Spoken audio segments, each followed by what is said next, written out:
Amém. Pode aceitar.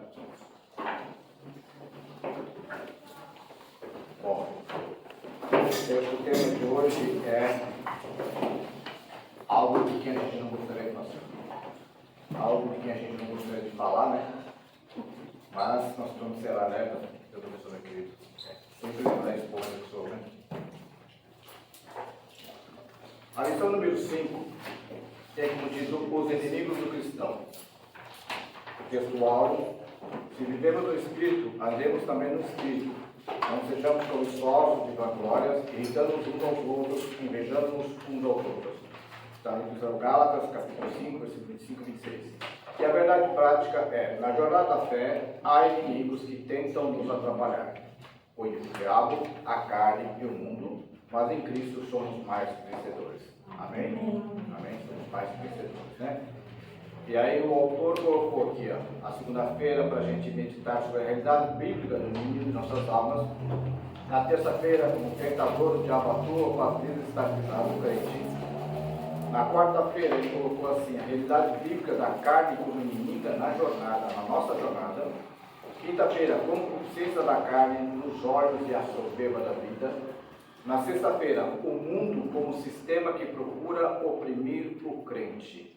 E no sábado, é preciso sujeitar-nos a Deus e resistir ao diabo, ou o diabo.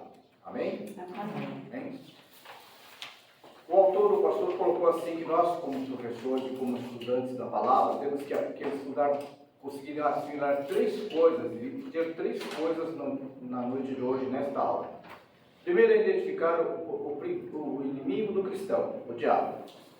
Segundo, explicar qual é o conceito bíblico da palavra carne, que há muitas interpretações sobre isso.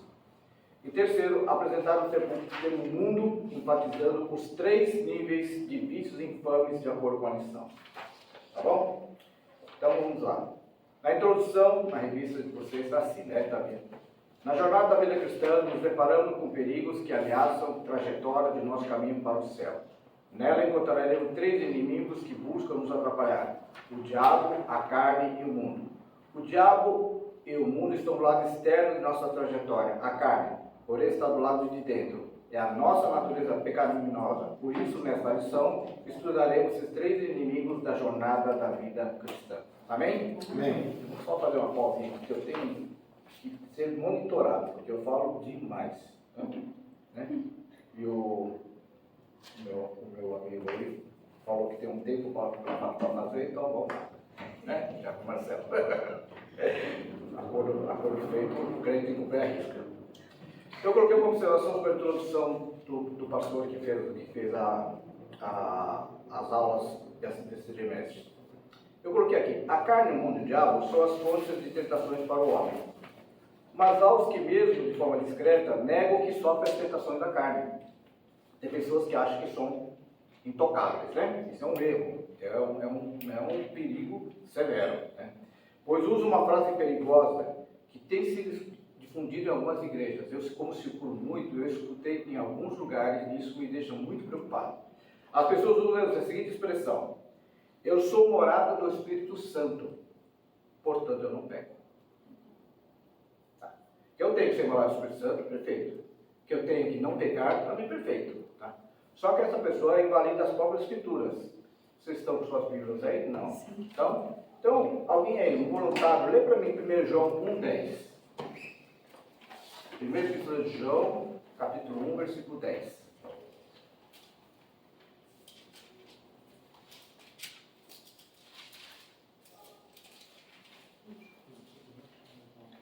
Se dissermos que não temos cometido pecado, fazemo-lo mentiroso, e a sua palavra não está em nós. Pois é, amém. Antes de nós entrarmos então na aula propriamente dita, o que a epístola quer dizer? Se dissermos que não temos pecado ou não cometemos pecado, fazemos a quem mentiroso? A quem? Nós fazemos a Deus mentiroso. Porque nós dissemos que somos intocáveis, né? E a palavra, qual é o finalzinho, irmã? E a palavra... Sua palavra não está em nós. Perigoso isso. E é um discurso que as igrejas mais flexíveis têm feito. Eu estou sendo gravado, mas tudo bem. Acontece isso. Porque eu recebo muitos comentários, eu apoio algumas igrejas de menor porte para poderem prestarem fazer estudos, né? Inclusive a própria revista dominical, eles agora estão utilizando, mas nem todos, por questões financeiras, não têm condições. E um dos temas que é abordado de tempo em tempo surge esta pergunta: pastor, mas dizem que eu sou santo, se eu sou santo eu não peco. Não é que eu sou santo, eu tenho que objetivar ser santo, né? A santidade, só havia um justo de quem? Quem era o justo que estava nessa terra? Jesus. Nenhum de nós alcança isso, ou alguém aqui alcança. Eu não alcanço. Né? Aliás, eu estou desgraçados milhões de quilômetros atrás da santidade de Jesus. Amém? Vamos lá. O primeiro inimigo do cristão, o diabo. Subtópico 1 diz: o diabo é real. E eu gostei dessa alerta porque as pessoas têm dito um discurso que isso nós vamos ver isso, está no meu comentário aqui, que não é real. E a igreja evangélica, ela gosta de assustar os membros para tê-los cativos. O autor escreveu: a existência do diabo como pessoa é descrita desde o primeiro livro da Bíblia. A gente vê lá no comecinho, no Jardim do Éden, ele já apareceu. No Antigo Testamento, as ações de Satanás são descritas desde Gênesis, 1 Crônicas, Jó, Salmo, Isaías, Ezequiel, Zacarias. E no Novo Testamento mostra a atuação do diabo por cerca de 25 vezes nas 29 passagens dos evangelhos em que Jesus o menciona. Em seu mistério, Nosso Senhor atesta a realidade de Satanás. Mateus 13:39 e Lucas 11:18. Então, um grande perigo tem se manifestado nas nossas igrejas evangélicas de forma geral, como eu já mencionei aqui. Tá? Tem dito aqui, escrevi aqui, o grande perigo tem se expandido pelas igrejas chamadas evangélicas e cristãs, que divulgam, que ensinam sobre a inexistência de Satanás na sua forma real, que são citadas, já mencionadas no Antigo Testamento e no Novo Testamento, pois alegam que se trata de uma figura retórica ou alegórica usada pelos líderes sobre a conduta de um ser humano. Somos bem esclarecidos e devemos demistificar que nada tem a ver. Com a visão popular de que o diabo com chifre, pé de cabra e de outras coisas, os sabores, isso não existe. Mas como usamos como única base de escritura, ela nos mostra Satanás originalmente, Lúcifer, tá? O mais glorioso dos anjos. E ele orgulhosamente aspirou a ser como Altíssimo. Então nós podemos ver que ele caiu na condenação, nós podemos ver em 1 Timóteo 3,6. Ele perturba a obra de Deus. 1 Tessalonicenses 2,18. Ele opõe-se ao Evangelho. Mateus 13,19. 2 Coríntios 4,4. Ele domina, cega, engana e laça todo aquele que está incauto, que não tem Deus no coração. Nós podemos ver isso em Lucas 22,3 e 2 Coríntios 4,4. Ele aflige e oprime quando tem nas mãos. Esse é um poderio perigosíssimo, né? Tenta todos os santos de Deus, isso é nós somos provocados por ele. Esse alerta está no 1 Tessalonicenses 3,5. Ele é presunçoso, Mateus 4 e 5. É orgulhoso, 1 Timóteo 3,6. É poderoso, sim, ele é poderoso. Né? E o Satanás não tem poder, ele tem poder, porque o poder dele é limitado, mas ele existe poder. Sobre em cima de nós, se nós não atentarmos, nós não vigiarmos, ele tem poder, sim, ele controla, inclusive porque ele invade a nossa mente, os nossos desejos, ele nos altera, a ponto até de duvidar de Deus. Né? É maligno, João 2,4. É astuto, Gênesis 3,1, 2 Coríntios 11,3. É o enganador, Efésios 6,11. E é feroz e cruel, 1 Pedro 5,8. Tá? Vamos ver aqui, quantos tem Bíblia aí? Todo mundo? Ó, que bênção do céu. Então, alguém procura Gênesis 3:1-6. Alguém procura Jó, capítulo 1, versículo 6 a 12. 1 Crônicas 21:1. Zacarias 3:12. Gênesis 1:6. Gênesis 3:1-6. 3:1-6. Tá. De 1 a 6? De 1 a 6. A cobra era o animal mais esperto que Deus havia feito. Ela perguntou à mulher: é verdade que Deus mandou vocês não comessem as frutas nenhuma do jardim? A mulher respondeu: podemos comer as frutas de qualquer árvore, menos a fruta da árvore que fica no meio do jardim. Deus nos disse que não devemos comer essa fruta nem tocar nela. Se fizermos isso, morreremos. Mas a cobra afirmou: vocês não morrerão coisa nenhuma. Deus disse isso porque sabe que quando vocês comerem do fruto dessa árvore, seus olhos se abrirão e vocês serão como Deus, conhecedor do bem e do mal. A mulher viu que a árvore era bonita e que suas frutas eram boas de se comer, e ela pensou: como seria bom ter entendimento? Aí apanhou uma fruta e comeu. e deu ao seu marido, e ele também comeu. Pois é. Você vê que é uma astúcia de Satanás usada até hoje é alterar o texto e a fala de Deus. Então, ele usou uma forma que ela, ao se defender, ela foi iludida para que fosse convencida pelo que ele quisesse. Né? Então, ele já, nesse primeiro, nós já vemos como ele engana. Ele é muito dissimulado, ele é muito astuto. Enganoso é aquela pessoa que acha que Satanás não vai enganar. Inclusive nós, crentes, inclusive pastores, nós temos que tomar cuidado para não sermos ludibriados por Satanás. E quem está com Jó? Jó o que, pastor? Jó, capítulo 1, versículo 6 a 12. Irmã Lóia, está com a senhora? Eu não escutei direito. Tá. Primeiro, 6. Capítulo 1, versículo 6 a 12.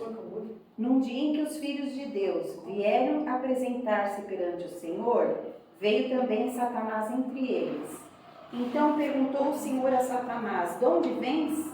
Satanás respondeu ao Senhor e disse: de rodear a terra e passear por ela.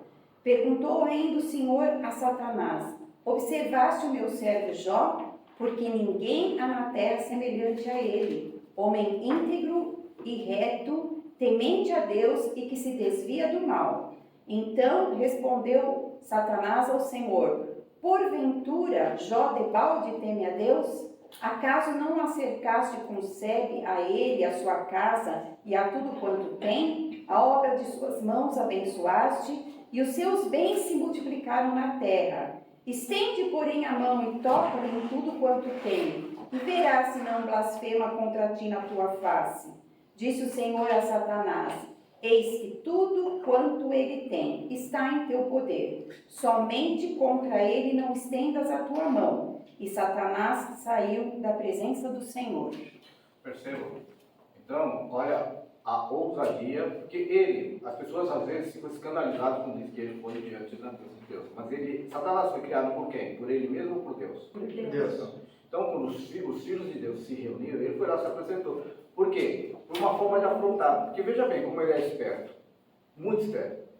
Ele teve a autorização de chegar em tudo, menos tirar a vida. Imagine nós, com poder financeiro, com uma família bonita, uma família agradável, sabe, propriedade, tudo. De repente tudo começa a desaparecer. Tudo começa a desaparecer. Tá? E aí surgem os três amigos, bem aspas, bem grandes, né? Que dizem: você tem pecado. Porque é uma associação lógica. Até hoje é uma associação lógica. Se alguém passa uma boa adversidade, perde o emprego, é demitido, né? Tem problema com o negócio, está em pecado. Castigo de Deus. Né? Exatamente. É a punitiva, é o julgamento automático que até o Satanás implanta essa ideia. Existem casos que isso são reais? Sim. Que é uma ação de Deus para coibir um erro futuro? Sim. Mas na maioria das vezes é a pura consequência. A pura consequência da situação do país, porque Jesus disse: não vos peço que os tire do mundo, mas que os livre do mal. O mal não é a gente deixar de ficar desempregado, o mal não é a gente ter problemas financeiros, o mal não é nada disso. O mal é aquilo que nos destruiria na nossa fé e na nossa estrutura como servos de Deus. Tá? Então ele chegou de vez.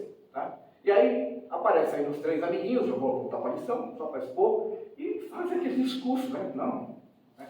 E aí Deus, depois quando resolve intervir, porque chegou um limite que Deus tem que ter, ele colocou que o perdão só era concedido aos amigos através de Jó.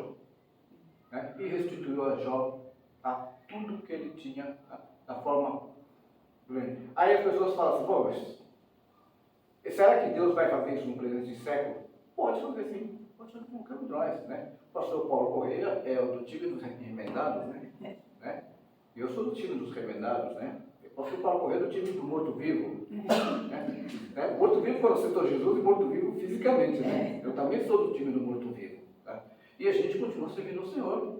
Não é isso que vai me tirar. Tá? E toda vez que a gente vai consultar, o pastor Paulo conversando no outro domingo que eu vim aqui, a gente terminou o culto, ele falou assim: a gente tem a antecipação, né? Isso não pode ficar bravo com ele, não, tá? Mas a gente tem a antecipação e pode ser que seja o último dia.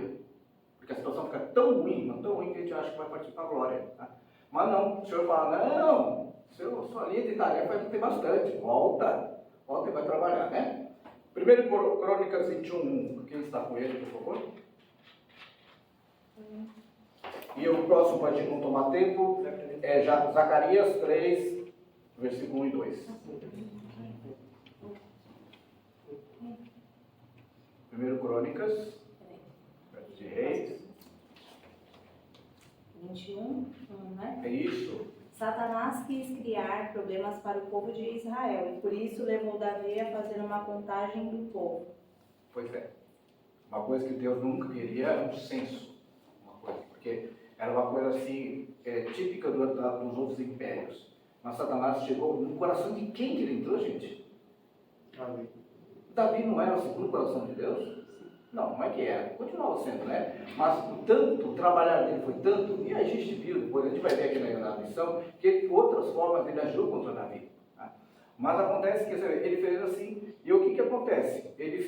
O Davi, enganado, ludibriado por uma ideia errônea, acaba cometendo uma. E o que aconteceu com o povo? Tá? Sofreu barbaramente, né? E Zacarias 3, 1, 2. Depois disso, ele me mostrou o sumo sacerdote Josué diante do anjo do Senhor e Satanás à sua direita, para acusá-lo. O anjo do Senhor disse a Satanás: o Senhor o repreenda, Satanás. O Senhor que escolheu Jerusalém a repreenda. Este homem não parece um tição tirado do fogo. Não parece um tição tirado do fogo? Tirado do fogo. Você vê como é que é, né? O profeta tem uma visão, isso aí é uma visão, né? Onde que Satanás vai diante do sacerdote e vai desafiá-lo. Olha o atrevimento dele. Ele vem para o homem de Deus. Isso acontece com qualquer um de nós, homens e mulheres de Deus. Tá? Se a gente não estiver vigiando, por isso que eu sempre falo, que eu sempre falo para os jovens e para as crianças, a área mais sensível é quando nós não estamos vigiando. Qual é a hora que nós, seres humanos, estamos mais tranquilos e desarmados de nosso raciocínio? Dormindo. E é aí que reside um grande perigo. Não, peraí, pastor, então a gente só tem que orar para dormir? Não, não é. É onde nós nos desarmamos, nós não estamos tranquilos. Então, se a gente não vigia, a gente vai dormir de qualquer jeito. Tem dias que é tão corrido, tem noites que é tão pesado, que a gente chega na cama, assim, a cama fala bem, a gente fala, não, tem que conversar com Deus, eu tenho que revestir, tá? Pedir misericórdia, interceder. Ah, mas eu não se escapou uma oração porque naquele dia foi um dia caótico, Deus já vai me punir. Não, não é isso. Mas tem gente que torna isso uma frequência, sabe? Sabe esse probleminha aqui, né? As pessoas pegam isso aqui e falam, eu vou ler a Bíblia. Não viu nada, dormiu. Você olha ela no colo e dormiu. Não é assim se lê a Bíblia, não é deitado, sabe, aconchegado, assim. É gostoso, mas é errado. Mas precisa sentar numa cadeira de prego? Não, não é isso. Mas fazer reverência. Porque imagine, ele é a autoridade suprema e eu vou falar com ele, enrolado no meu edredom, assim, quase dormindo, né? E aí tem aquela oração, que eu não gosto dessa brincadeira que aparece, mas na internet falou, né? Abençoa meus inimigos, Deus perdoa o pecado de Deus, sabe aquelas orações poucas? Essas colocações, essas jocosidades, elas acabam contaminando o crente, porque as pessoas acabam falando isso um para o outro. Ah, tá, isso aqui é engraçado, isso aqui é engraçado. Aí surgem pastores fazendo brincadeira e não são pastores, aparecem pregadores falsos e fazendo colocações de brincadeira e tirando a hegemonia e a autoridade de Deus. Quem quisera, irmã Raquel, quisera a igreja, que a gente experimentasse, pastor Levi, um segundo da autoridade de Deus como ser soberano e severo. Sabe? A gente ia tremer, ia ter uma vigilância constante. Mas é que a gente já está na dispensação da graça. Nós estamos na dispensação da graça, o povo abusa. Nós não, né? Nós estamos aqui numa terça-feira, né? Estudando a palavra de Deus, né? Então vamos lá. Descrição de Satanás. Eita, vamos lá. As escrituras sagradas descrevem o meu ídolo, Diácono Marcelo, seu amigo de ponte no ponto. Descreve Satanás como um ser espiritual que pertencia à ordem angelical dos príncipes, sendo o mais exaltado deles. Olha a posição que ele tinha. Tá? Em Judas 9, por ele pertencer a uma ordem elevada. Está registrado que o arcanjo Miguel contendeu com Satanás a respeito do corpo do exército, mas não ousou pronunciar juízo de maldição contra ele. Que foi aquela batalha que ele teve que defender, que disputar o corpo de Moisés. Tá? Deus poderia permitir que o arcanjo acabasse com Satanás? Eu acredito que não estaria nos planos de Deus, porque senão não teria a vida do filho para resgatar a humanidade. Nós estaríamos, inclusive, fazendo aquela velha rotina que ficou. Sacrifício, vem um profeta, vem um sacerdote, conserta, pega de novo, Deus manda o castigo, quer Deus manda não, Deus permite o castigo vem pelos inimigos, ou vem pela própria mão de Deus, destruindo colheita, destruindo tudo, né? E aí vai de novo, se acerta, e ficava aquela coisa cíclica. Hoje não, nossa questão ela é individual, ela não depende do pastor Paulo Correia, aqui da igreja russa, e não depende da irmã Raquel, depende de todos nós. A nossa posição com Deus depende de cada nós sermos vigilantes da nossa própria vida. E antes não, eu vou lá, levo um sacerdote, ele que resolve o problema meu com Deus, né? O coitado levava a rolinha e o rico levava uma ovelha bem fortinha, bem bonitinha, bem viçosa, tá? E achava que por isso resolvia. Então estava se tornando uma coisa muito similar à venda de indulto hoje, né? Tá? Aí eu coloquei aqui, hoje geralmente Satanás tinha acesso livre e glorioso às coisas de Deus. Hoje não tem assim, somente quando Deus permite. Foi criado e estabelecido pela soberania e ação de Deus. Você viu, irmã é? O nome da irmã? Camila. Pois é. Deus. Não, fala, irmão, Deus. A parede de Satanás e os demônios escritos na Bíblia, 5 Coríntios 11, 14, o próprio Satanás se transforma em anjo de luz. Tá? Eu costumo dizer, e alguns pastores não gostam que eu use a expressão, porque faz com as funções da igreja. Tem duas vozes que o crente ouve. Não, só ouve uma voz. Tem duas vozes que você pode ouvir. Melhorou? Mas eu digo porque o crente ouve. Porque ouve sim. Ouve. Quando se ouve alguém afrontando Deus numa piada, ele está ouvindo a voz de Satanás. Quando alguém zomba de Deus num programa, num vídeo, numa internet, né, ele está permitindo que Satanás fale com ele. E ele não tem, critério de escolher e falar, mas esse sujeito nunca mais eu vejo ele, excluo ele da minha lista e pronto, acabou. Não. Entendeu? Então, Satanás ele tem essa capacidade, ele vem, se disfarça, né, e vende a imagem de que ele pode fazer tudo. Nesta terra, ele é capaz de conseguir fazer sim, mas ele leva a coisa mais preciosa que nós temos. Né? Toma posse daquilo que não lhe pertence, né? E nos condena à morte eterna. Né? A Bíblia nunca descreve a aparência de Satanás. Mesmo a descrição do anjo de luz, em 5 Coríntios 14, não pretende ser o esboço de sua aparência, pois ele pode aparecer de forma enganosa, pode aparecer na forma de um anjo, pode aparecer na forma espiritual e pode até iludir através de uma pessoa amiga ou querida. Por quê? Aquelas pessoas que falam assim, eu falei com o espírito de fulano, ele disse para me fazer não sei o quê. E é uma pessoa, teoricamente, uma pessoa boa na Terra. Então ele pega esse referencial.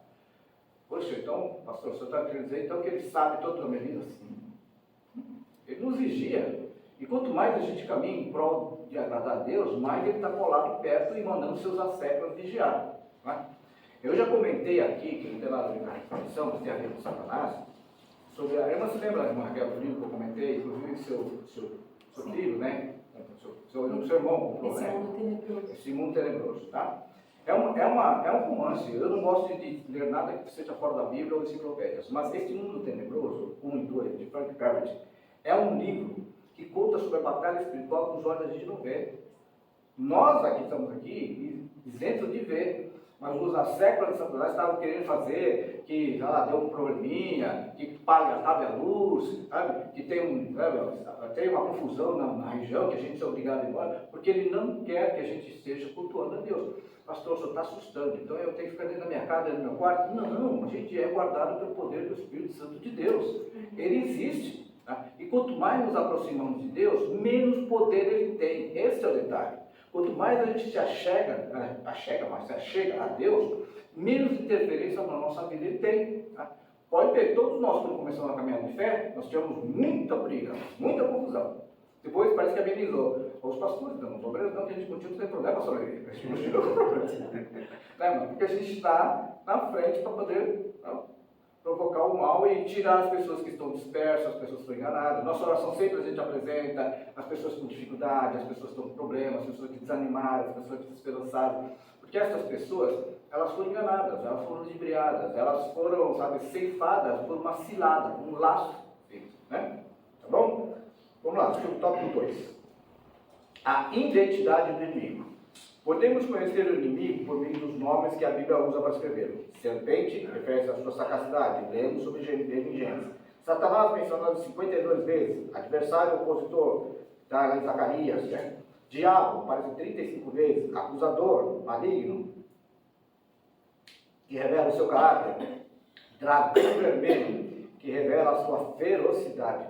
Falando para o dragão vermelho, tem muitos desenhos que tinham na minha época, eu tenho 63 anos, que mostravam o dragão, inclusive aquela caverna do dragão, que o homem lá vem montado num animal, parece um dragão, que isso parece também uma figura do dragão. Mas hoje em dia, nada contra a colônia nipônica, mas eles têm feito uma coletânea gigantesca de animes. Todos os personagens têm uma aparência um pouco misturada com aquilo que a Bíblia descreve. Tá? Não é que os japoneses estão instigando, eu digo isso, não estou defendendo a colônia, não é que eles instigando isso, mas é porque é o que parece que está no top da situação, é o que atrai. Tá? Porque, não sei se vocês já perceberam, vamos dar um exemplo. Uma loja não lança um produto se antes fazer uma pesquisa de mercado. Ele lança, modelos desfilam, seja veículo, seja roupa, seja o que for. O que não for aceito não é comercializado, o que é aceito. Né? Da mesma forma, Satanás trabalha para que as pessoas trabalhem divulgando coisas onde ele é apresentado como um poderoso, como um guerreiro, como alguém que pode se vestir daquele jeito, tá? E aí vão se aparecendo várias coisas, né? Nós no Brasil não temos, assim, uma ênfase grande em outubro, tá? Para o Halloween. Mas, por exemplo, países como os Estados Unidos, para. Mas é uma brincadeira. Nossa, por que 90% está vestido com o diabo ou seus ancestros? Por que ninguém vestiu lá de princesa, né? De anjo.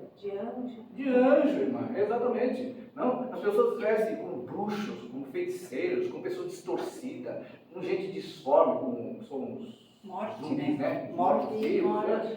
Tudo isso leva a uma visão distorcida do que é válido. Mas é um momento de brincadeira. Eu entendo que é um momento de brincadeira, mas eu de novo falo, não precisa vestir uma coisa mais suave. Quer roubar uma roupinha? Então seja, sabe? Ele é um bichinhozinho, aquele a senhora falou, um anjo, né? Ele é uma coisinha, né? Não? A pessoa vai e veste. Aí depois a pessoa pega e esquece que ele fez uma exaltação ao maligno sem ele servir ao maligno. Olha como é que é. É o serviço de graça, é a E até para os cortesia. próprios filhos, né, pastor? Muitos pais, eles compactuam isso. Exatamente. Os Aí filhos aceitam. exatamente. Aí os filhos acabam criando aquela ideia e achando que não É normal. Passa de geração. E aí essa criança um dia vem e conhece um amiguinho, a gente vê muito isso nas igrejas que tem escola dominical infantil, né? Aí fica assim, a criança tem conflito com o amiguinho, porque o amiguinho convidou para a escola dominical, e aqui se fala tudo contra aquilo que ele gosta. Né? Eu falo, eu não gosto dessa igreja, essa igreja fala tudo, tá, nada que eu falo não gosto, né? Tudo é uma influência maligna. Entendeu? E é assim que o Satanás trabalha. Pastor, não sei se é pior os bichos dos Estados Unidos ou a emissora do Brasil. Porque aqui eles falam mansinho, né? E o papel é quase a mesma coisa, né? Mas é isso que eu falei. Através de novelas, né? Que difunde Ele essas tem coisas. diversas estratégias. Eu já ouvi algumas pessoas, infelizmente, usarem a expressão Satanás é burro. Eu falei, não é não. Ele se fosse classificar como ser humano, é o sujeito mais esperto, mais astuto que poderia haver. Ele faz várias linguagens, né? Exatamente. E aquilo que é pesquisa de novo no mercado. Ele vai, isso aqui satisfaz o povo brasileiro, isso aqui satisfaz o povo asiático, isso aqui satisfaz o povo europeu. E ele vai, não é uma mesma forma de ação demoníaca que ataca o Brasil e ataca os outros países, mas sim tem toda a influência dele por trás. Claro, o objetivo é afastar, distorcer, né? Zombar, né? Nós chegamos no Brasil a ser um absurdo, e posso falar num vídeo que eu não tenho nada contra de falar, de ironizar Jesus Cristo, tá? E fazer ele ser humilhado numa festa onde nós, como saímos, somos chamados de país laico, não somos, mas na raiz nossa, de quase todo mundo, com raras exceções, a origem tem uma influência católica. E o catolicismo ainda é dominante no Brasil. E como que isso, num país teoricamente dominante como a católica, permitiu-se uma agressão daquela? Por quê? Porque é cultura. É um tempo de festa. São 4 dias que não é para intervir. Mas é 4 dias que o demônio chegou e disse assim, olha o que eu faço, olha que eu tô, olha que eu tô. Era um ator, tudo bem. Como o outro era um feminino, estão personificando. Tudo isso é uma forma de Satanás dizer assim, eu estou aqui. É o cartão de visita. Sabe o que mais me chateia como pastor? As pessoas que são pessoas de bem não percebem que isso é um cartão de visita. Eles apresentam, eu estou aqui, ó, e você está aqui querendo que eu faça isso. Ele só precisa de um Ele quer denegrir a técnico. imagem, né? Porque nós somos a imagem, a semelhança, então ele quer ir direto à imagem. Mas acontece, a nós, ele nos magoa, nos ofende. Mas os outros, ele compra, ele Sim. vende. E esses vídeos são compartilhados assim, olha, o que fizeram, fizeram isso. Mas ninguém fala, ó, que horror. Aí onde se viu e faz crítica ao contrário. Não, compartilha como foi uma coisa interessante, diferente, atípica. Tá? E não foi nada disso, né? A gente sabe que o mal estava dizendo, eu estou aqui, te domino. Né? Que mais? Tentador, ação tentador no campo da mentira e da moralidade, enganador, Deus e o chefe dos demônios, Belial, você tem quanto nome? Eu nunca vi alguém com tanto nome. Belial, pessoa má sem valor, e esses nomes revelam uma natureza cruel, perversa e destruidora de nosso inimigo. Tá? Vamos lá sobre o tópico 3? Não, já foi, né? Vamos para o tópico 2. Aqui na lista dos professores, eu nem todos têm, porque quem tem a gente de aluno não tem. Mas o autor colocou aqui assim na sinopse 1. O primeiro inimigo do cristão é descrito na Bíblia como um ser real. Eu gostaria que vocês frisassem esse texto, gravassem, porque está na lista dos professores, mas não está na lista dos alunos. O primeiro inimigo do cristão é descrito na Bíblia como um ser real. Porque essa ideia de que Satanás é o fruto de uma imaginação, tá? Isso é uma visão distorcida. Ele é real e ele tem plena ação todo dia. Tá? Contra nós, ele tenta. Tá? E às vezes ele dá uma arranhadinha. Tá? Quando a gente... Mas, então quando ele arranhou é porque eu estava no pecado, eu acabei de falar um pouco. Não, às vezes Deus permite. Deus permite, porque Jó era um símbolo de integridade. Nós examinamos a vida de vários personagens bíblicos, Jó era um símbolo de integridade. Né? Um homem, sabe, que fazia sacrifício. Olha, você tem uma ideia, vamos lá. Ele fazia sacrifício por ele, pela esposa e pelos filhos. Peraí, por que isso? Porque ele se preocupava que ele estava íntegro, mas dando essa colocação, percebe que não havia integridade na esposa, nos filhos. Ele fazia isso porque é um jeito de coibir que a ação de Deus prejudicasse eles, que cobrasse deles a composição. Tá? O carinho dele por Deus era tão grande que ele falava assim, não, eu estou bem com Deus até aquele momento, mas eu não quero que nada de mal aconteça com a minha esposa e nem com meus filhos. Né? Esse cuidado é o que nós temos hoje que ter também. Nós com os pais, nós temos que apresentar os nossos filhos, né? Que é os nossos netos, que é só netos, né? Eu tenho 8, não, 7, né? Em oração, entendeu? E vamos pedir para que Deus proteja eles. Se eles estão firmes, não estão, se eles estão na igreja, tudo bem, mas não estão ainda galgando, né? Então que eles possam se aprimorar cada vez mais, né? Aquele que está longe, que Deus traga de volta, então, né? E vamos lá. Tópico 2. O segundo inimigo do cristão, a carne. Subtópico 1. Conceito bíblico de carne. Há 4 definições para a palavra carne na Bíblia. O tecido muscular do corpo e dos animais. Segundo, o corpo humano como um todo, inteiro. Terceiro, o ser humano segundo a sua fragilidade e mortalidade, ou seja, o que ele é passível, é perecível, né? E quarto, a natureza humana pecaminosa. Desde muitas perspectivas da palavra carne na Bíblia, a expressão concupiscência da carne tem grande relevância. Quando o apóstolo João usa esse termo, ele se refere a essa situação carnal em todas as suas dimensões. Glutonaria, tá? Porque sabe o que come bastante também é pecado? As mulheres não gostam, né? Ainda bem que eu não como muito. As mulheres olham assim e falam assim, saladinha. Né? Mas põe um bifinho do lado, irmã, né? Né? Sensualidade, bebedeira, tá? Bebedeira. Tem uma coisa que tem surgido nessas últimas 3 semanas, vocês alguns chegaram a ouvir.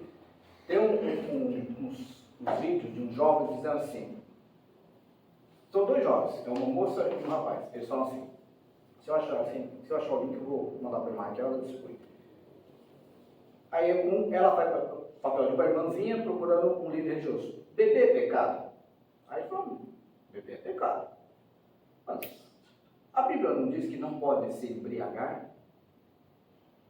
Aí tem um outro jovem. Não pode se embriagar. Então não diz que não pode beber. Então eu posso beber. Se eu tomar um vinho, Eu posso beber? Eu posso tomar um whisky na casa dos meus amigos? E aí o que representava o líder ficou assim. Aí o vídeo para. Olha como é que ele trabalha. Ah, mas beber é pecado. Mas acontece que tem gente que tem resistência. Tem gente que, por exemplo, o italiano, não sei o que, o russo bebe o que? Vodka, né? Mas os italianos gostam de uma massa, comem com vinho, entendeu?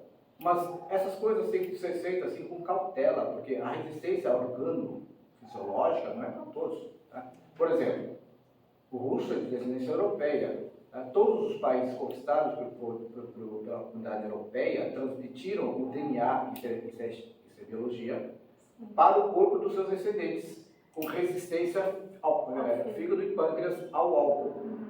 Só que nós, asiáticos, nós não fomos nunca conquistados por ninguém. Então vai, quer dizer, não eu, né? Porque eu tenho espinho na carne de Paulo. Porque eu bebia muito na minha adolescência, sendo não crente, e nunca me aconteceu nada. Eu sou uma pessoa que nunca ficou alcoolizado. E olha, eu postava com meus amigos para eles pagarem a conta no restaurante, e eu bebia, eles caíam embriagados, eu tinha que pagar no lugar deles para mexer o cheque, assina aqui, isso aqui, tá? Ou então vai para o dia, tá? Mas depois que eu aceitei Jesus, nem molhar a língua eu posso. Porque ele quer santificação da minha vida. Saberia que eu poderia, não sei se eu faria, poderia, Deus sabe o futuro. Então, e como a primeira vez que eu descobri foi passar um bico na frente de todo mundo, né? Eu e minha família, Natal. Você já tomou vinho? Não, nunca tomei vinho. Então, um golinho aqui, ó. O cara se pequenininho. Eu molhei a boca, irmã, não bebi. Na hora que ele tocou a boca, eu experimentei, um pouquinho ardido, daqui a pouco o corpo fez. Eu parecia uma pimenta. E a cabeça. Aí eu fiquei, isso nunca aconteceu comigo? Entendi errado. Aí você não pode tentar a Deus, eu tentei a Deus. Não tentar o seu teu Deus. Eu fiz de novo. Estava com eu e o meu cunhado, irmão da irmã Zilda, e ele gostava de tomar um vinhozinho. Aí ele falou assim, experimenta de novo, vai ver que você tomou um vinho suave, então é um seco. Tá? O tipo vai mudar. Eu não fiz isso, eu peguei uma colherzinha, em questão de segundos eu comecei a ficar vermelho, minha mão ficava rosada. Eu falei, não. Eu falei, Jesus, o Senhor não quer que eu seja. Já era crente ou não. Aí, mas é aquela pergunta que fica, por que eu consegui beber antes? Por quê? Porque eu bebia, mas bebia muito, que as pessoas falavam assim, o japonês vai cair. Aí, vamos lá, vamos lá, ele é pequenininho, isso aqui e tal. E aí meus amigos, que eram tudo grandão, tudo cambaleando, eu falei, para que alguém vai entrar em coma alcoólico. E eu nunca paguei jantar. Eu sempre ganhava. Só que isso era uma forma de Satanás trabalhar na minha vida. Ele queria assim, até o dia que você fez assim, agora você ficou sem o efeito. Aí eu tinha cirrose, né, câncer para tudo quanto é lado e tudo mais, tal. Ele estava na mão dele, mas o sangue de Cristo me libertou antes e eu estou aqui também. O conceito bíblico de carne, eu escrevi aqui, abrange várias dimensões. É de vital importância entender a qual aspectos entendendo o seu papel como inimigo do cristão. Isso não está escrito, é eu que escrevi, tá? Sim. Nós podemos descobrir o seguinte, olha, veja bem, que nesse sentido da expressão de Deus como carne na Bíblia, como nós vemos ali em cima o quê? Carne como tecido muscular do corpo e cobertura esquelética, tá? Então nós temos aqui, vamos pegar aqui Gênesis 2:21, tá? Para adiantar, pode deixar, então eu venho ler aqui daqui a pouco. Então o Senhor Deus fez cair um sono pesado sobre Adão, e este adormeceu, e tomou uma das suas costelas e cerrou a carne em seu lugar. Tá?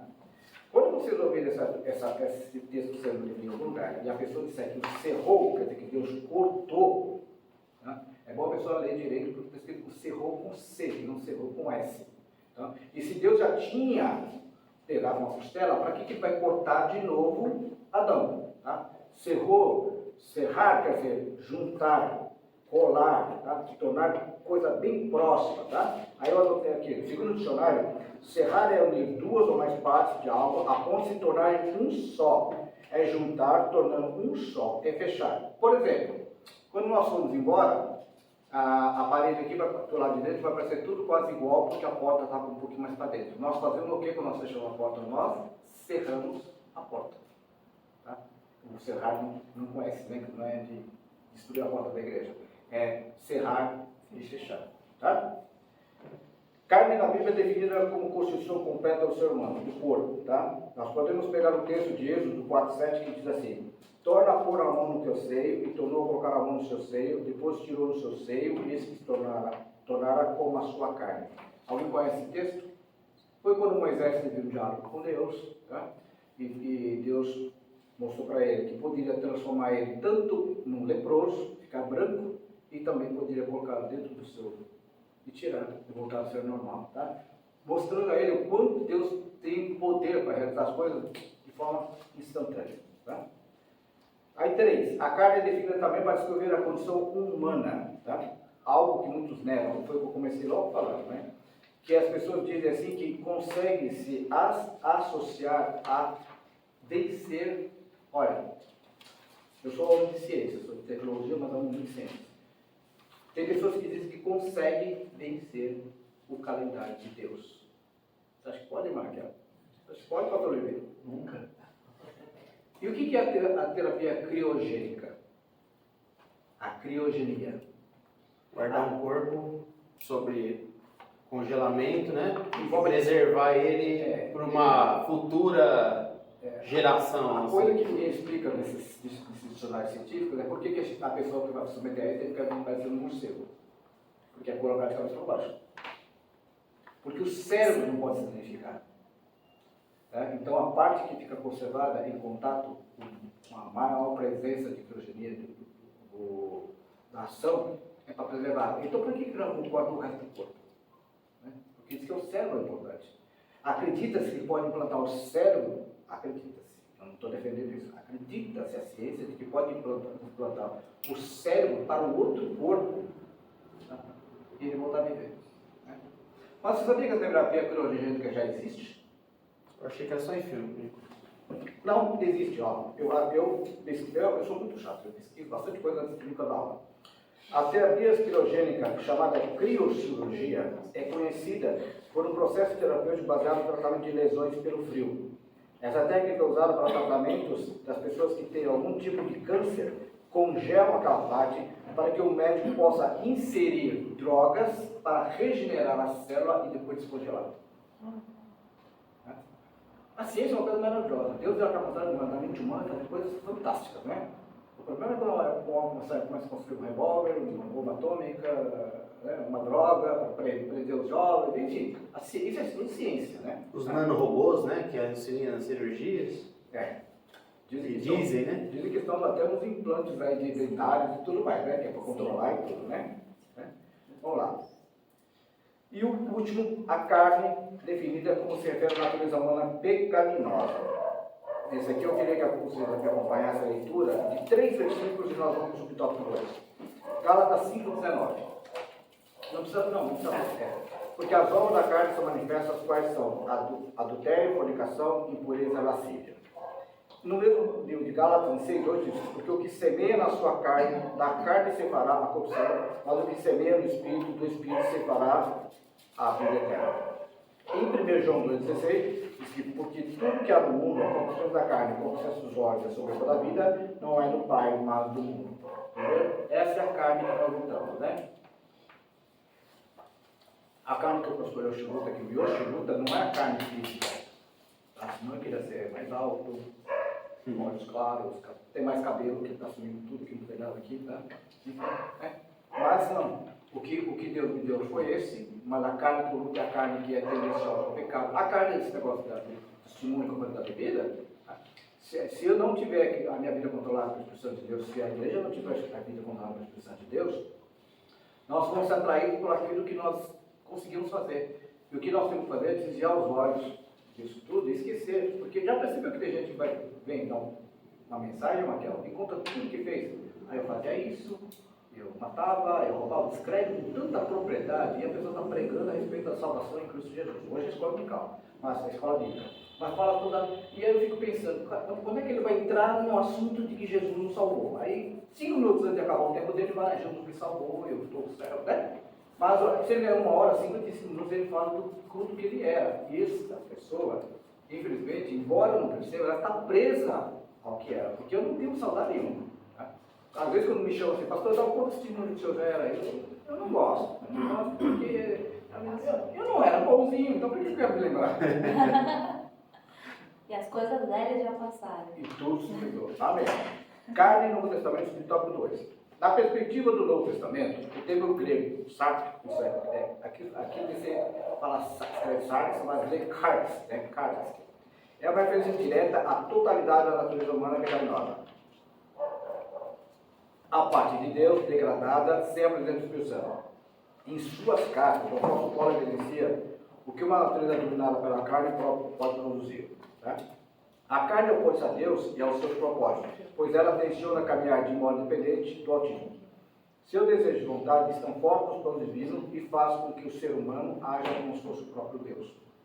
Já ouviram essa expressão? Eu sou Deus. Isso começou na Inglaterra, depois foi para o norte da França, e depois para a Espanha, toda a parte da Europa. Atravessou e foi para os Estados Unidos, e agora veio para nós. Isso começou lá. Não é questão fácil, mas começou lá. Tá? E diz, eu sou Deus, eu sou uma miniatura de Deus. Tá? E com isso, então, se eu sou uma miniatura de Deus, se Deus é o Pai e Jesus é o Filho, então eu acabo automaticamente despejando Jesus na soberania dele. Um filho de Deus. Entendeu, Marca? Marca assim, ó. Estou tentando entender. Não, é porque as pessoas dizem, sou um mini-Deus. Sou um mini-Deus. E não existe, tá? Mas isso é uma forma de agradar o ego. Eu controlo a minha vida, né? Não, você é íntimo de Deus. Deus jamais vai te deixar passar mal. Deus jamais vai te deixar. Isso é um discurso positivista, muito bonito de se ouvir. Né? Mas, será que a pessoa sabe o que a pessoa está fazendo? A pessoa pode estar no mundo das drogas, você está tudo bem com você é mini Deus. Deus não vai fazer mal. Então, se a pessoa está lá ouvindo, ela não vai chegar e falar, peraí, eu uso drogas. Eu sou mini Deus? Não, a gente vai ouvir, vai para casa com aquela mensagem e Satanás continua tendo aquela pessoa na mão dela. Ou a pessoa está lá com uma vida dupla, um relacionamento dobro, né? Acabou de me falar que eu sou mini Deus, né? E aí, para as mulheres, ele fala, também tem mini Deus, Deus não tem sexo, então não pode ser mini Deus, né? Mini Deus. Né? Já o apóstolo Paulo, em suas cartas, oferece uma visão abrangente sobre a carne das obras. Olha, e a Gálatas 5, 19, 21, ele lista as obras da carne e apresenta as consequências que são a morte. Tá? Vamos lá para o subtópico 3. A perspectiva doutrinária da palavra carne. Doutrinariamente, a carne é a natureza humana depois da queda de Adão. Como vimos, a expressão carne pode ser usada para se referir ao corpo humano, mas também é a natureza pecaminosa. Tá? Nós temos problema com isso aqui? Ou nós temos problema com a nossa tendência? A gente tem problema com isso aqui sim, né? Ganha peso, né? Perde cabelo. Mas o que nós vamos nos levar para o inferno não é isso aqui. Não é matéria. Tá? Porque a Bíblia diz bem claro que o que é corruptível, um dia vai ser vestido de incorruptibilidade. Tá? O que é mortal será vestido de imortalidade. É isso que eu espero. Eu não consigo. Às vezes eu paro com alguns pastores, irmã Raquel, eu paro com o seu marido também, pastor. Como é que vai ser o céu? Poxa, a gente tem tanto problema, a gente é remendado, não vai, Deus vai dar um novo corpo, mas tudo bem, mas não vai ter cicatrizes, vai buracos, que a gente tem um monte de buraco, onde enfiou dreno, onde enfiou aquela mangueira de jardim na gente, assim, né? Ele tem, né? Eu tenho vários buracos no corpo, assim, marcas, pegar o buraco, várias marcas, né? Não acredito que eu vou chegar no céu e tá com todas essas aparências, né? Faltando cabelo, né? Não, né? Então a gente vai estar como é o próprio Filho de Deus, sim. Seremos como ele. Né? A expressão carne usada aqui, tá? Em Romanos 8,6, Paulo contrasta com a mente governada pelo Espírito com a mente governada pela carne. Quem controla a sua mente? A carne ou o Espírito? A mente? A sua mente. A carne. Irmão em Cristo. Não. Você é servo. Você é controlado por quê? Não, nós somos controlados pelo Espírito. Mas a sua mente é submissa a você ou você é submissa a sua mente? Depende da pessoa. Não, sim. Você. Eu. Aquele. Levi. Nós não podemos ser controlados pela mente humana, porque nós tendencialmente nós somos maus. Certo. Nós somos pecadores. A nossa mente. Por isso que uma coisa que a gente vai... Quando as pessoas veem que a Bíblia está escrito que nós devemos prestar... vou sair um pouco da revista para explicar. As pessoas falam que Romanos está escrito que a gente deve servir a Deus com um culto racional. Cuidado com as interpretações que tem dado aí por aí fora. As pessoas dizem, você pode escolher o que faz para Deus ou como servir a Deus. Você pode escolher como você lê a Bíblia ou como não lê a Bíblia. Isso é racionalidade. Perfeito. É racionalização. Perfeito. Concordo plenamente. Mas ao eu questionar a Bíblia, eu estou questionando de forma racional ou estou me opondo ao que Deus fez? Ao eu questionar a Bíblia e não me sujeitar a aceitar que Deus... Porque não é racional um pai sacrificar seu filho.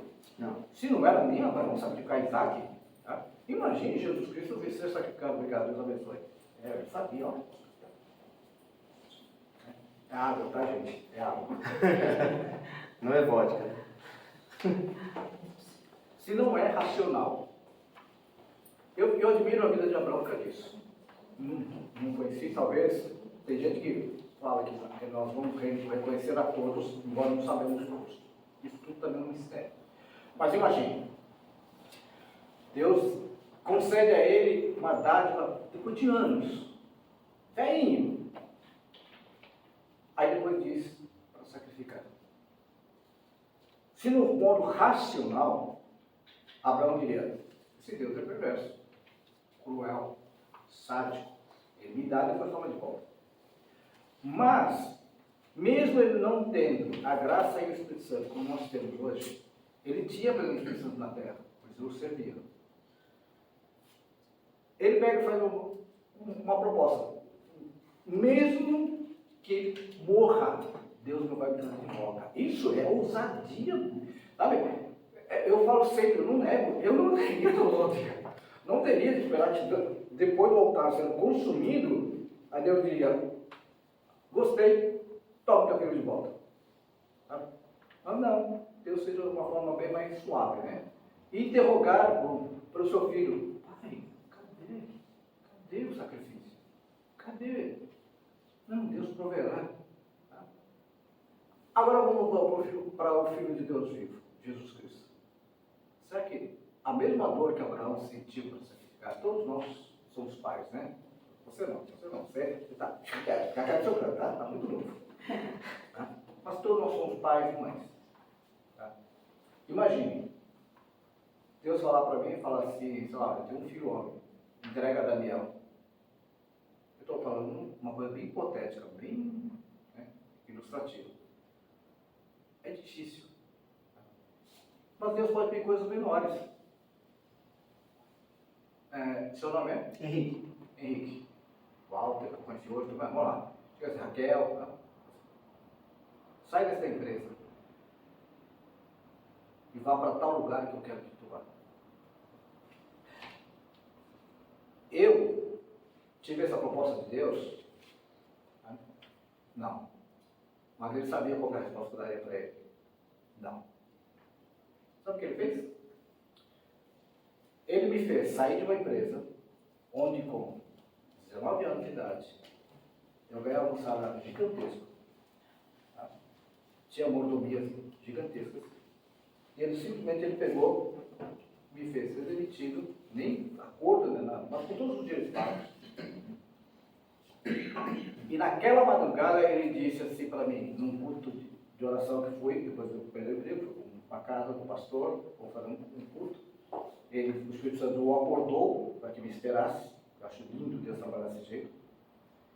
Estava orando e o Senhor diz assim, no meu coração, eu te chamei para cuidar da minha obra, onde o Evangelho não chega. Você sairá da cidade grande e irá para os locais mais ermos para falar do meu amor. Eu já fui 11 vezes. Sou missionário, sou pastor de igreja, mas eu saio e vou para fazer missão. Se ele tivesse feito a proposta, eu e hoje conheço meu coração. Eu lutei, eu estudei, eu investi, eu fiz cursos. Aí de repente ele fala assim, você não vai também essa mordomia não.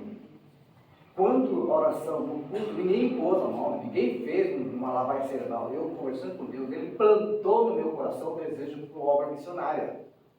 E eu comecei a ver que ninguém tinha falado comigo.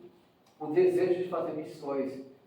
Na outras 12, 14 dias depois, eu fiquei 72 dias fora de São Paulo. E Deus deu o mesmo recurso financeiro que eu tinha na minha casa. E minha esposa estava esperando minha filha caçula.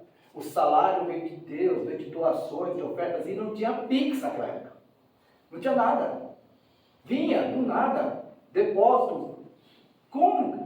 Ah, pastor, o senhor está incentivando então o poder financeiro? Não, estou falando sobre a fidelidade de Abraão e a fidelidade de Deus conosco. Tá? Amém? Entendeu o que eu falei? Que a mente nos engana. Não estou dizendo que vai acontecer. Não, é que a hora que o senhor falou, eu fiz a analogia na minha cabeça, né? Que assim, espírito, alma e corpo, certo? A carne está no meio. Quem assumiu isso aqui? Ou ela olha para o espírito e milita contra a alma dela, ou ela vai para a alma dela e milita contra o espírito que está atrás. Quando o senhor falou mente, eu sei que a mente é uma faculdade da alma e não é uma faculdade do espírito. Por isso que tem que batalhar. Por isso que eu conectei a alma, que não é a vontade nossa, mas a vontade da ardente, aquilo que faz a gente se corromper, a carne, porque a gente não está conectado com o espírito. Então eu fiz meio que essa... Então, agora, quando o adversário ele te ataca no seu espírito ou ele te ataca nas suas questões racionais ou emocionais, alma e mente. Alma e mente. Obviamente. Ele vai direto na mente. É aí que ele vai. Ele lança setas. É aí que ele vai. Porque ele sabe que o espírito, aquele que vai, que ora, ele está se tornando uma estrutura intocável, mas ele está coberto com uma coisa mais sensível. Tá? Entendeu? Então, ele faz, por exemplo, vou dar um Ele exemplo. não sonda e não consegue ver os nossos pensamentos, só que ele consegue lançar. Sofisma, né? a sua Exatamente. coisa. Porque, por exemplo, qual é a adversidade que nós sofremos? Nós sofremos no contexto geral. Mas o ataque contra o espírito é rejeitado. A gente reclama, clama, ora, jejua, consagra e não embora. Agora o ataque para as outras áreas, a gente fica já, peraí, mexeu aqui, fiquei doente, né? É a brincadeira que o irmão Raquel sabe. Eu fui fazer o cateterismo, não posso contar assim em aula, mas... E acordei 36 horas depois, entubado, cheio de negócio ligado em mim, porque eu tive uma morte clínica. Tá? E eu fiquei assim, mentiram para mim, falaram que era meia hora de exame e eu estou aqui. Né? É o que você está falando, racional. Mas eu falei, Senhor, eu sou teu servo. Não podia falar, né? Então eu pensando. O Senhor tem um propósito. Mas eu preciso comer. Não comida. Eu não ia comer porque estava com sono, né? E estava com treino. Eu preciso comer. Aí peguei, o enfermeiro veio, escrevi um bilhete, tem alguém da minha família. Ele falou, tem sua filha, Débora, a mais velha. Eu escrevi, traga a minha Bíblia. Aí ele fez assim, você é crente? Você tem cargo? Você é obreiro? Você é pastor? Por que Deus te deixou passar por isso? Aí os pessoas falaram, por ele. Aí eu contei o dedo para ele. Como é que o senhor sabe que eu sou desviado? E comecei o processo de evangelização, fiquei 26 dias antes da cirurgia. Certo? 17 almas voltaram para Jesus. Por que Deus não podia ter impedido a cirurgia? Não, ele me fez ir para a cirurgia. Na cirurgia, o enfermeiro lá, que viu que eu não voltava nem com choquinho com as chapas, com as pás no coração, tá? Ele ficou falando, o que acontece com esse homem? Ele morre no exame, agora morre aqui? Ah, ele é crente. Aí ele veio me visitar no quarto. Ele falou, eu nunca sei o que é esse negócio de crente. Mas, por que Deus te judia tanto? Eu falei, Deus não me judia. Se o senhor veio interessado, eu quero te contar a história de quem é Jesus. Ele se converteu. Por que Deus permite então umas tragédias na vida dos outros? Eu tenho uma menina que eu quero que um dia vocês conheçam, viu, irmã Raquel? Ela se chama Helena, ela é da igreja lá do Belém. Essa menina já fez 7 cirurgias, não tem nem 4 anos de idade. Mas ela vai nas consultas, vai nos acompanhamentos. Eu não tenho que questionar o critério de Deus. Ela prega o evangelho, mas de um jeito. Chegou para a enfermeira hoje e falou, você sabia que Jesus te ama? Você precisa aceitar Jesus no seu coração. E a enfermeira, a médica, essa enfermeira, ficou chorando, contou para a mãe, falou, o que essa menina está me falando? Aí a mãe continuou, porque até ela é criança, ela não tem articulação para falar uma mensagem completa. Mas a mensagem chegou de tal forma, é lenda, eu vou trazer ela aqui, você vai ver aqui, sabe? Essa menina, ela louva a Deus, ela fala, pastor, Jesus te ama, isso aqui lá e tal. Viu? Mas vamos lá, terminando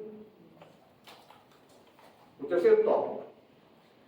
O terceiro inimigo do cristão, o mundo, as perspectivas, acho que eu estou aí meu tempo, né? Não, estou mais algum tempo, ufa, quase. A Terra, o conjunto das nações conhecidas, a raça humana, o universo e os que se opõem a Deus, tá? Que são muitos. Tá? Então vamos lá. Primeira consideração que eu queria fazer aqui, ó. Deixa eu perder aqui, ó. A Terra. A Terra é o elemento natural, mas nós sabemos que o elemento natural sempre esteve segundo a propósito de Deus.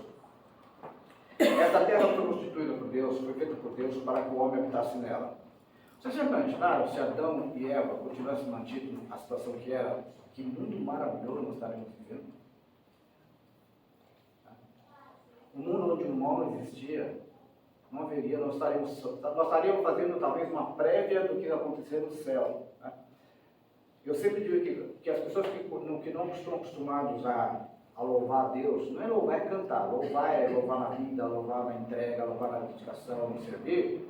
Vão chegar no céu para ficar dizendo, santo, santo, santo, é o Senhor dos Exércitos. Vão amar fazer isso. Vão se sentir completos com isso. Esse é o meu objetivo. Né? Então, se observarmos o livro de Gênesis, vemos que Deus instituiu os seres humanos para que dominassem sobre a terra, sobre os peixes, sobre as aves do céu e sobre os grandes animais da terra. E os homens fazem isso sim, só que de uma forma no critério humano, né? Mas se nós olharmos aqui direitinho, quando eu falar aqui, ó, o terceiro inimigo do cristão, o mundo, as perspectivas da palavra mundo, temos que preocupar com a terra, porque hoje o ser humano, quando destrói alguma coisa, ele está pensando em Deus. Quando destrói pelo nosso Amazonas, vai lá, as serrarias vão lá e cortam as madeiras, destrói, alterando todo o ecossistema do mundo inteiro. Vocês estão pensando em Deus? Não, estão pensando no seu patrimônio. Eu vou viver 50 anos, eu vou viver 70 anos, então eu vou construir o meu patrimônio, não estou preocupado, tá? Os madeireiros vão vir atrás de mim. Também nós temos que ver aqui atrás, segundo tópico, que fala o quê? Sobre o conjunto de nações conhecidas. Eu nunca vi tanta gente com o mesmo entendimento, com o mesmo propósito, que briga pela mesma coisa. Gente que briga pelos elementos naturais, gente que briga pela água. Você acredita que eu imagino, se o mundo não tivesse tanto mal assim, as pessoas trabalhariam e não haveria, nós estamos em São Paulo, tá? Eu para vir para cá, eu passo muito perto da Marginal. Tá? A Marginal não é um rio, é rio de perigo. Tá? Mas por que será que a cultura de outros países, por exemplo, você me fala, não foi o Tânis aqui, foi restaurado e agora é um rio, né, trafegado, tá? Talvez não habitável, por peixe, mas parece que a última vez que eu vi ele estava sendo trafegado. Tá? Por que não podemos fazer isso? Por uma questão cultural, uma questão de destrutiva. Essa capacidade humana destrutiva, ela está dentro do ser humano. Né? Não é a culpa. Por exemplo, a gente fala assim, o ser humano é desleixado, o ser humano é pouquinho, não é nada disso. É a distorção. O pecado corrompe o melhor que o ser humano podia ser. Tá? Aí vamos ao terceiro tópico qualquer aqui, o terceiro aí que ele lançou aqui é a raça humana. Né? Nós temos uma visão muito difícil de entender por que as pessoas são tão complicadas. Tá? Por exemplo, é normal, eu vou falar da minha nacionalidade, os japoneses são quase que classificados como racistas, como forma natural. Tá? É uma questão cultural distorcida, porque nós ficamos ali eu ia falar aqui, não, é para cá, lá na Ásia, isolados, nunca se imaginou de alguém chegar num barco e atravessar e chegar tão longe, né? Você vê, os portugueses foram para as Índias, erraram o caminho e vieram para aqui, né? Então, a Ásia era uma coisa inexistente, não havia vida lá, né? E aí, o ser humano tem que raciocinar que o Japão foi praticamente destruído, foi praticamente eliminado da face da Terra na Segunda Guerra Mundial, por erro deles mesmo, que tudo bem, que se meteram a fazer uma tríade de Japão, Itália, Alemanha, tudo. Mas a reconstrução não teve apoio de ninguém. Essas ONUs, ninguém apoiou. A sociedade em si se reergueu sozinha. Dá motivo a você falar? Não, eu não estou dizendo que dá motivo. Mas ficou uma sociedade isolada. Tanto é que nos últimos 20 anos, 20 a 30 anos, 2 a 3 décadas, que abriu as portas para as pessoas poderem ir para lá, porque era uma coisa quase que tribal. Tá? E aí, quando eu vejo, por exemplo, onde a igreja que eu congrego, tem muito afrodescendentes. E eu me dou muito bem. Aliás, teve um irmão que voltou domingo, e eu fui dar uma bronca nele, né? E eu falo que ele é meu segurança. Porque ele é uma foto que vocês devem ver. Ele é um massa bruta e o irmão dele também. Eu falei, como que eu tinha 2 seguranças, agora só tem um? Aí ele brinca, pastor, se a gente está de terno. Se a gente tivesse em terno, já é sequestro. Eu sempre me dei bem. Eu sempre me dei bem com os negros. Eu não sei. Ninguém falou na minha cabeça na minha infância, seja amigos, mas eu sempre me dei bem com eles. Os negros, que hoje não pode falar negros, não, os negros. Minha esposa me conheceu, todos os meus amigos, na sua maioria, eram negros. E não é porque eu escolhi, esse aqui é negro, eu quero ser amigo dele. Não, é uma coisa assim, uma simbiótica natural. Tá? E eu me dava bem com eles, né? Viam que vinham de locais dificultosos, do problema de dificuldade de aprendizado, porque foram por ano, né? Passando de ano por passar. E aí eu os ensinava, aconselhava, treinava, dois iam trabalhar comigo, na empresa que eu estava, antes de Deus me chamar para missões. E até hoje, quando alguém conta com eles, eu falo assim, não, né? Oxi, apesar de ser japonês. Então você vê que o japonês ainda tomou um compromisso de que não deveria ser, né? Bom, e vamos agora para a faceta que mais nos importa, que é o universo, né? Nós, quando vemos Deus falar sobre o mundo, e por todo o mundo daquela época era um caixote. Né? Mal se conhecia, um pouco além da África, e era por ali, o mundo era ali. Então, hoje o Evangelho avança da mesma forma que o maligno já tenta destruir. Então, por que tem tanta confusão, tá, num continente africano, que foi o polo de onde foi... o próprio Cristo passou por aí para ser abrigado. Para ele ir para o Egito, ele tinha que estar no continente africano. Tá? Então, parece que isso é conjectura, tá? Não é nada teológico. Parece que existe uma armada do mal de fazer com que é o continente mais briguento que existe. E são todos iguais, me perdoe. Tá? Um olha o outro, não sabe nem de onde que é, só pela roupa que eles usam, porque eles são diferentes, mas os são iguais. Né? Enfim, vamos lá que meu tempo já acabou, já o Marcelo daqui a pouco vem, não vai me dar mais água. 3 copos é o limite, mano. Ah, é? Ele falou. Tem 3 galardão. 3 níveis de vícios infames. Isso aqui dá para ficar uma noite inteira falando sobre isso. Né? A concupiscência da carne, a concupiscência dos olhos, a soberba da vida. O problema desses 3 aspectos, a concupiscência da carne, a concupiscência dos olhos e a soberba da vida, é que são as coisas que nos seduzem. O pastor está insinuando que as pessoas têm que errar, então não. É por onde nós somos conquistados. Irmão, o que a irmã é? O nome da irmã é? Camila. Camila, passa lá vitrine de uma loja com seu esposo. E passa lá, vê aquele vestido bonito que a senhora estava tentando comprar. Precisa nem na vitrine hoje em dia. Só ligar o celular. Ah, dá para colocar no celular. Rapidinho, já compra pelo celular mesmo. Mas e o prazer de vestir, experimentar 50, fazer a coitada da vendedora tirar? Maravilhoso. Mas eu vestir agora não importa, o que importa é comprar. Você vai vestir ou não é outra pregação. Eu sei que a Bíblia fala com os seus olhos na forma distorcida, mas é os olhos que nos seduzem. É É verdade. verdade. Os olhos nos seduzem. Né?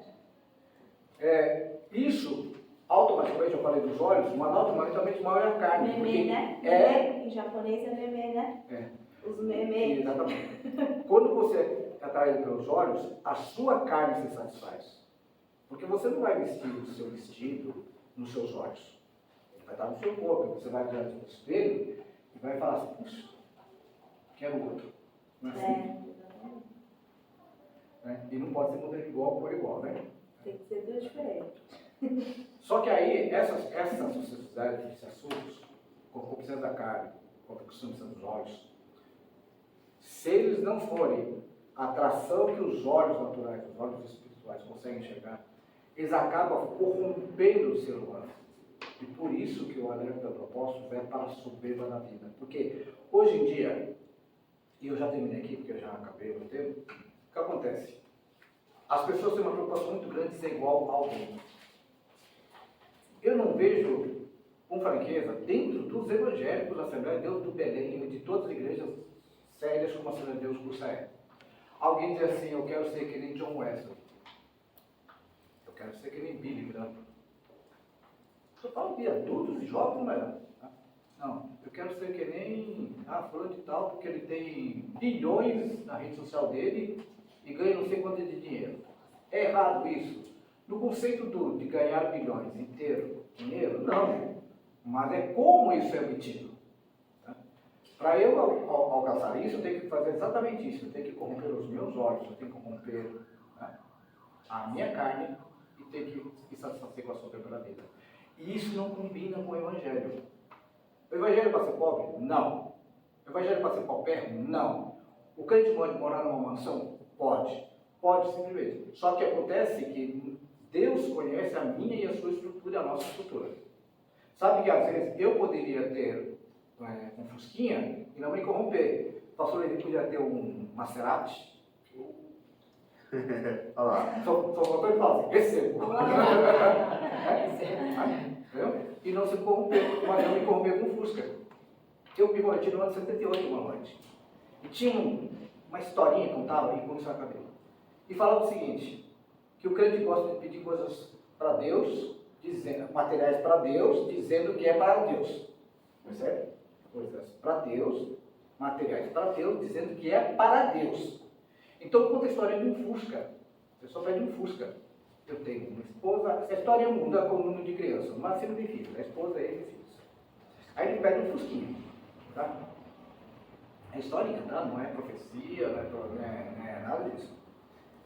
Porque aparece sempre no culto de exaltação. E aí o que acontecia? Eu preciso atualizar, minha Fusca está velha, não preciso trocar o carro. Mas eu vou continuar dando o que me contaram, há 46 anos atrás. E aí a pessoa ganha um Fusca, acreditando que veio de Deus, que a gente sabe que Deus não dá nada que te destrua. Ele não vai me dar uma Maserati se a primeira coisa que eu vou fazer é atravessar essa avenida aqui achando que eu sou grande coisa e vou espatifar ali na parede, perder o veículo e perder a minha vida e o risco de talvez nem vá para o céu desse jeito, porque eu estou tentando a Deus, estou afrontando, destruindo algo que ele...